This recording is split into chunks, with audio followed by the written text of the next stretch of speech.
Bismillahirrahmanirrahim. Once again, welcome back to the channel School of Thought with Sir Mubashir Javed.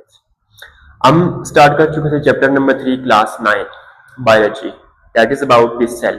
ठीक है, chapter 3 हमारे पास this cell और हम इसके अंदर सेल ऑर्गेनल्स को डिस्कस कर रहे थे. जो हमने लास्ट डिस्कस किया वो माइटोकॉन्ड्रिया देन क्लस्टर्स को डिस्कस किया था.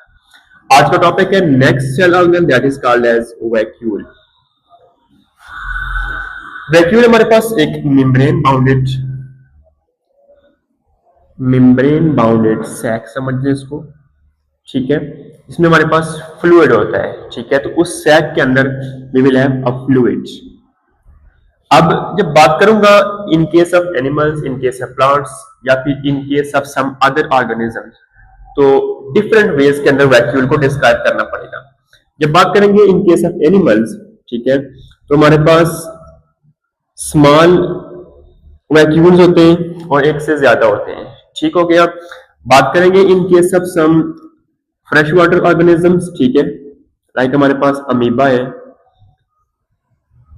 तो वहां पर हमारे पास जो वैक्यूल होगा that will be contractile vacuole. ठीक है, कंट्रैक्टाइल वैक्यूल क्या करेगा, अपनी कंट्रैक्शन से वाटर को बॉडी से रिमूव करेगा, रिलीज कर देगा. ठीक है, सम ऑर्गेनिज्म जो प्रोसेस ऑफ इंजेक्शन करते हैं, फूड को इंजेस्ट करते हैं, उनके पास फूड वैक्यूल्स भी होते हैं.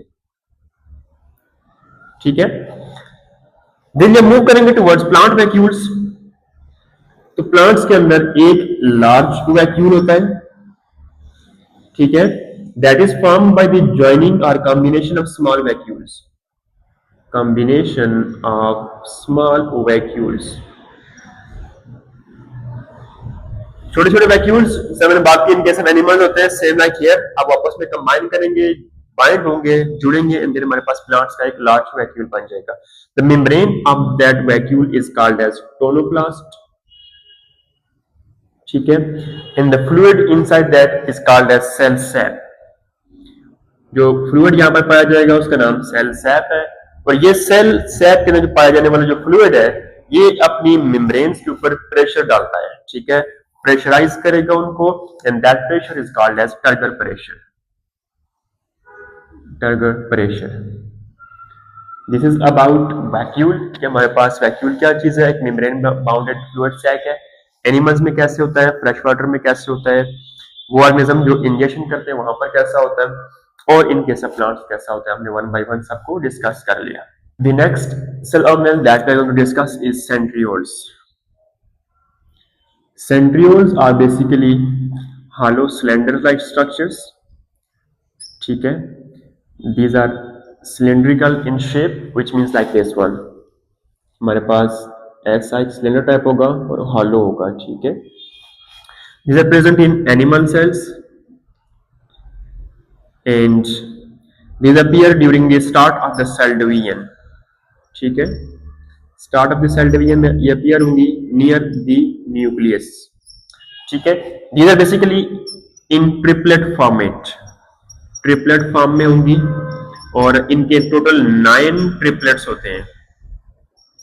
Like this is the very first one, this is the second one and this is the third one. ये एक ट्रिपलेट है. इस तरह के 9 ट्रिपलेट, तो 9 multiply by 3 totally we have 27.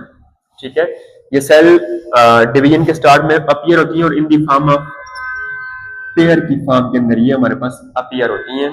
Then वहां से मूव करती हैं अपने अपने अपोजिट पोल्स की तरफ, और देन वहां से प्रोसेस ऑफ डिवीजन जो होता है वो स्टार्ट होता है.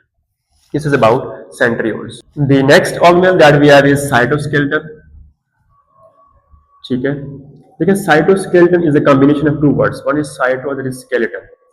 स्केलेटन जब हम वर्ड यूज करते हैं तो किसी भी फ्रेमवर्क के लिए इस्तेमाल करते हैं. ठीक है, साइटो यू समझ लें सेल का skeleton.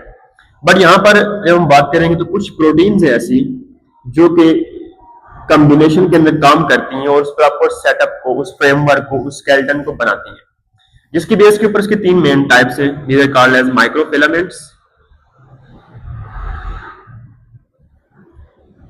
Number 2 is microtubules and the last one is intermediate filaments. जो हमारे पास माइक्रोट्यूब्यूल्स हैं, these are made up of protein called as tubulin. Tubulin protein से बने होते हैं।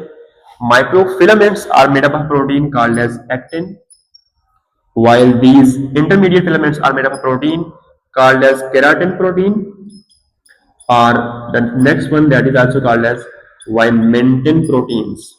ठीक है, तो ये हमारे पास प्रोटीन्स हैं जो कि माइक्रोफिलामेंट्स, माइक्रोट्यूब्यूल्स और इंटरमीडिएट फिलामेंट्स को बनाते हैं। माइक्रोट्यूब्यूल्स हैं, ये बेसिकली काम क्या करते हैं? These are responsible for the spindle fibres formation, ठीक है, इसके अलावा सिलिया की फॉर्मेशन एंड फ्लैजेला की फॉर्मेशन के लिए ये हमारे पास क्या होते हैं? रिस्पॉन्सिबल होते हैं। Microfilament is responsible for the streaming movement of cytoplasm, streaming movement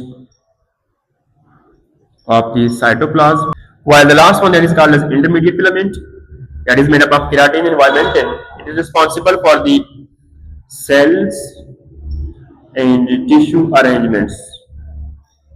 properly cells कैसे अरेंज होंगे, टिश्यूज कैसे अरेंज होंगे, प्रॉपर स्केलेटन कैसे बनेगा, this is the responsibility of intermediate filaments. ये आज का टॉपिक है, इसमें हम लोगों ने vacuole, then centrioles and then cytoskeleton को डिस्कस किया। तीन ऑर्गेन्स हमारे पास आज कंप्लीट हो गए। उम्मीद करता हूँ टॉपिक आप लोगों को पसंद आया होगा और टॉपिक समझ भी आया होगा।